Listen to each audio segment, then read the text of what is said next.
Joyeuse Pâques à tous nos ban fidèles auditeurs. Aujourd'hui, la Pâques est une fête commerciale associée à l'amusement, à Disef Pâques, etc. Mais en réalité, la Pâques, c'est une fête biblique. Nous trouvons son origine dans le livre de l'Exode, justement alors qu'Israël est pour libérer depuis l'esclavage en Égypte. Bon Dieu t'y donne Moïse en avance l'ordre pour qui, le soir de cette libération, les enfants d'Israël t'y besoin rester dans cette la case, si est tout premier garçon chaque famille, et mettre l'eau la porte, disant un agneau qui se immolé. Ça disant là, tient symbole disant Jésus qui plus tard pour venir libérer nous depuis dans péché.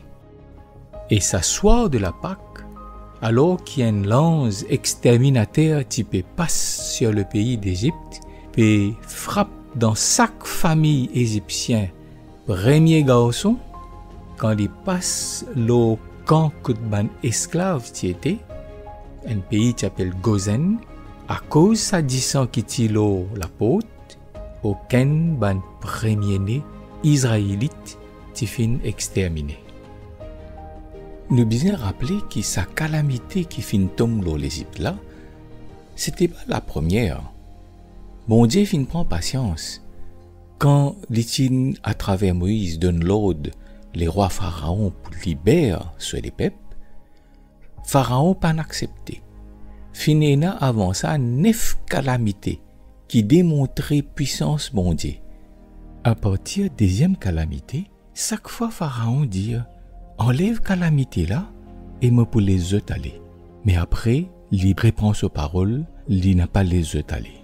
La cause ça même fin bizarre et n'a 8 autres calamités qui viennent et 10e là c'était comment dire un coup de grâce. L'agneau qui t'y immolé, je t'y bizarre mange ça avec du pain sans levain et qu'avec des herbes amères. Qui fait du pain sans levain? Eh bien parce que le levain il tient un symbole du péché. Pareil comme le levain fait gonfler la pâte, péché il fait à nous gonfler, il augmente nous l'orgueil. Je t'y mange du pain sans levain pendant la Pâque. Qui fait des herbes amères? Des herbes amères rappellent l'amertume, l'esclavage en Égypte. Ainsi pour les Juifs, la Pâque tient une commémoration de délivrance depuis l'Égypte, mais en même temps un regard en avant vers le sacrifice qu'ils exigent pour énaler la croix. Pour nous chrétiens, la Pâque a aussi des dimensions. Une, c'est la délivrance depuis le péché qu'ils exigent de nous quand ils mourent la croix. Et deuxième, la Pâque fait nous regarder les moments quand Jésus pour retourner et qu'il est pour rassembler tous ces bons enfants avec lui. En effet, quand Jésus a célébré la Pâque avec ses bons disciples, il a dit à eux que c'est la Pâque qu'ils ont célébré là, tourne notre regard vers l'avenir. Quand Jésus lui-même, avec ses bons disciples, pour boire à nouveau le fruit de la vigne dans le royaume de ce papa. Nous lisons ça dans Matthieu, chapitre 26, versets 26 à 29. Les temps mangé, Jésus prend du pain, donne bénédiction, casse du pain là et lui donne ce bon disciple.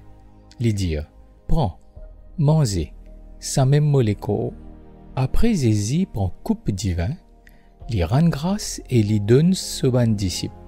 Il dit, bois ça tout, parce qu'il ça même maudissant. Disant l'alliance qui m'a versé pour tout le monde et pour qu'ils aient péché pardonné. Maudit à eux, mon n'est plus pour boire fruits, pieds, raisins jusqu'à sa jour qui m'a pour boire du vin nouveau avec eux dans le royaume mon papa. La Pâque, c'est donc pas seulement une célébration du passé, mais c'est surtout une anticipation joyeuse de l'avenir, parce qu'il nous connaît, qui bon Dieu pour venir, qui Jésus pour venir, il pour prendre nous avec lui et nous pour capable célébrer ce moment-là dans les ciels. C'est là l'espérance qui nous partage pour tout le monde. Joyeuse Pâques!